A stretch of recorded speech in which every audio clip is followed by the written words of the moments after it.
Hello, welcome to the sideboard here at the StarCityGames.com Modern Open in Cincinnati, part of the SCG Tour brought to you by Ultimate Guard. I'm Nick Miller alongside Team Lotus Box's Zan Syed. How you doing, sir? Great.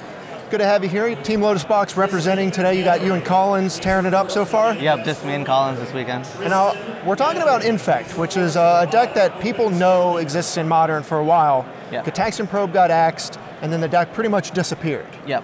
Now, last week, you were playing this deck with a couple of changes, and you brought it back. You lost playing for top 8. Yep. But you made this deck look not dead. Yeah. Which is a good thing. Yeah. So I feel like a lot of the decks that have a lot of removal, for example, Death Shadow, have gone down to like 6 removal spells.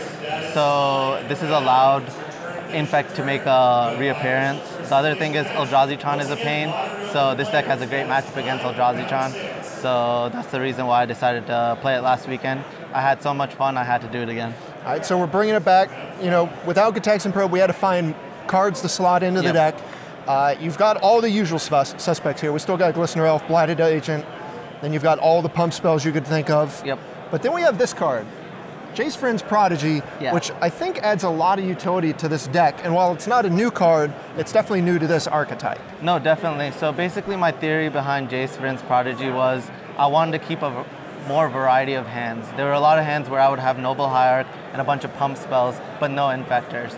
But Jace Vryn's Prodigy is another spell I can protect, and basically it'll help me find Infectors or just finish the game itself. So. Yeah, that's interesting because you see this card and you think, why would you put it in these creature decks?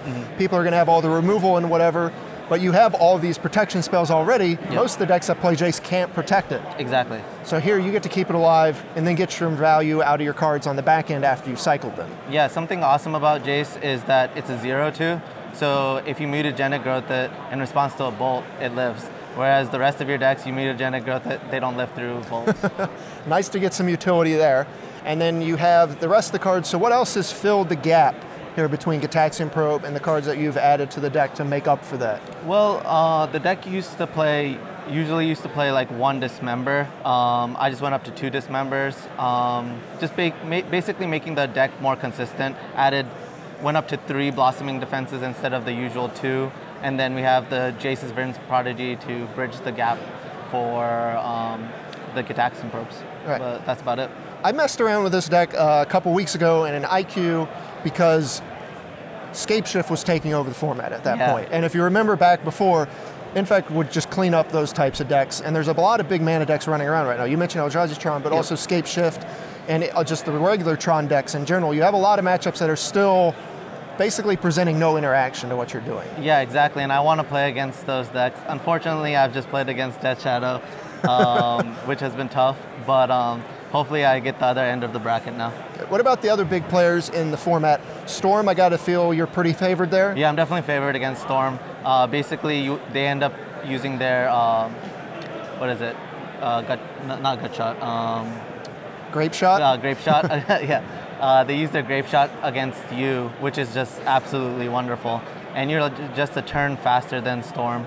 So if I had made top 8 and played against Storm, I would have been very excited. The bracket looked very good for you. There was double Affinity, double Storm had you made it through. Yeah, that was a big miss. Hopefully it's the same way this weekend. Right. Without missing. Exactly. Yeah, that would be bad. Yeah, definitely. I hope to play against Scapeshift. I haven't seen Scapeshift in the last 3 Modern tournaments. I haven't been fortunate enough to get paired against it, but I would be super happy. We'll touch on the sideboard because you got a couple new cards here that have popped up. We have the usuals here. We have Spell Pierce, Dispel, Nature's Claim. We expect to see all these in Infect. Spell Skite, great for the Granny matchups, and Grafdigger's Cage for the graveyard strategies. But I have to touch on this card in particular, Shaper's Sanctuary. 2 copies of these out of Ixalan. Yeah, this card is amazing, especially with Spellskite and all these protection spells.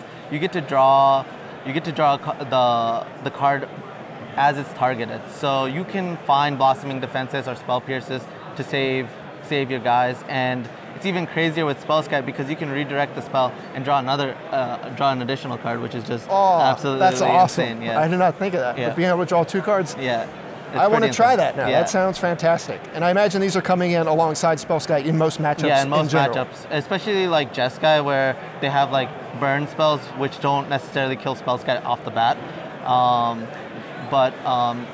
They're still fine like against Death Shadow, who have like Kolagon's Command and the occasional Bolt. Right. Then the last card, Descender's Deliverance. I've been messing around with this card in Legacy as well as Modern. Yeah. Just a great answer to Chalice of the Void and a lot of the things the Eldrazi decks No, are going to bring to the cycling table. for one is just, it can't get better than that. In a deck where you're trying to play 3 Become Immenses, being able to cycle when they don't have an artifact is just absolutely insane. Okay. Where do you see Modern as a format right now, if you think this is a format where you can bring Infect back?